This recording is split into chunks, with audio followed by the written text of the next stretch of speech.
welcome to number 2 of Freaking Diaries of New Baden.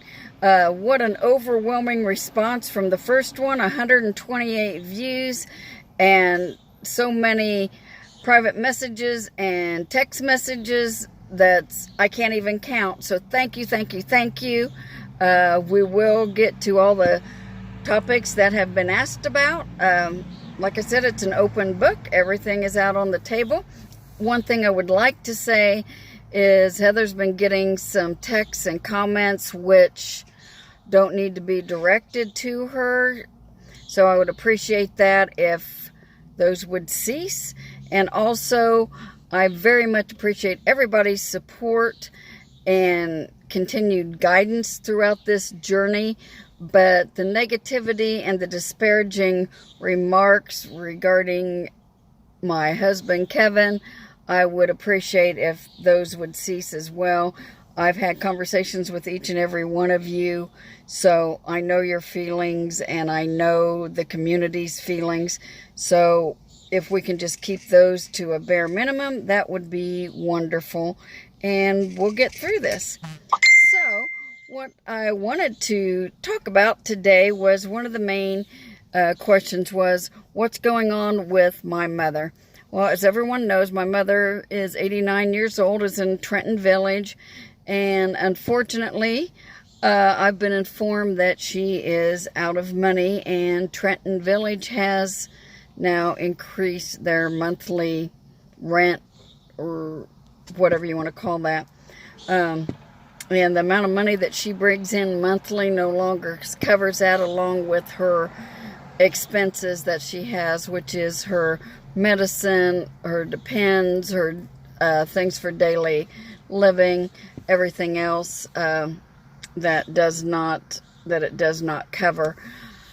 So we're looking at alternative situations. The situation at hand right now is that if I was able to devote all of my unemployment money that I get per month to her, then she would be able to stay within Trenton Village. At this time, my unemployment money is going to sustain my own life, which it barely covers that as well, but the money that I would be able to bring in and devote to her would allow her to stay in Trenton Village. She's been there 5 years, made plenty of friends, is very comfortable with that, and is very heartbroken and upset that she's going to have to leave. We brought her over here with us to be closer to us. She's in Trenton, which everyone knows that is very close to New Baden. So that's going to be very hard for her. It would make very much sense for me to be able to put all my unemployment money with her at this time so she could stay there.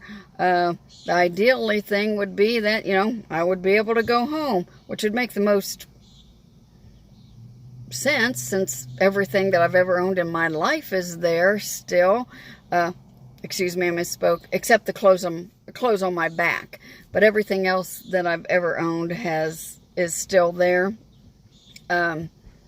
So for the best obvious solution would be for me to do that and be able to keep my 89-year-old mother where she's at and happy. I'm just afraid that moving her into a full-time nursing home, she's already told me that if that happens, she's going to give up.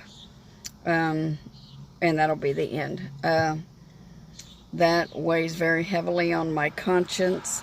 And still to this day, she asks every day if I've heard from Kevin, if, she can talk to him, if she can see him, does he understand what's going on? I do the best that I can with that.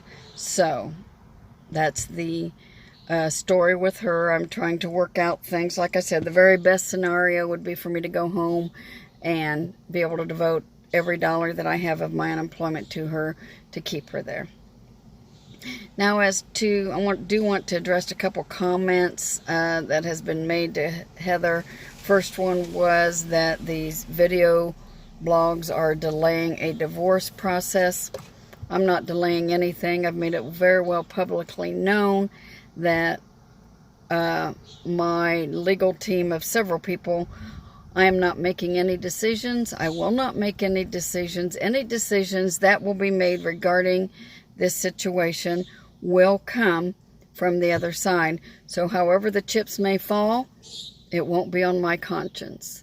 Again, I reiterate, my beliefs, my vows, my commitments, I will always keep them. I will not vary from them. So any decisions, like I said, that will be made, and anything that falls and anything that happens is not on my conscience. As always, I'm open and willing to do anything. So the last thing I want to discuss is that before my father passed away, him and I got very, very close, and he talked and told me of very many valuable things. The first thing that he told me is a man is not defined by the commitments that he keeps. His integrity and worth and character are defined by the commitments that he does not keep, and that he will take that to his grave. I very much believe that, and find that more and more to be true with my age. First and foremost, I am a Catholic. I am a Christian. I will keep with my vows, my sacraments. They will never be broken by me. I'm always committed and will never give up. Again, I am a McComas through and through, DNA and blood. We're fighters. We will never give up. We go down in a blaze of glory and then rise up again. So that is it for the second installment of Freaking Diaries of New Baden. Tomorrow we'll cover another topic which is very heavily been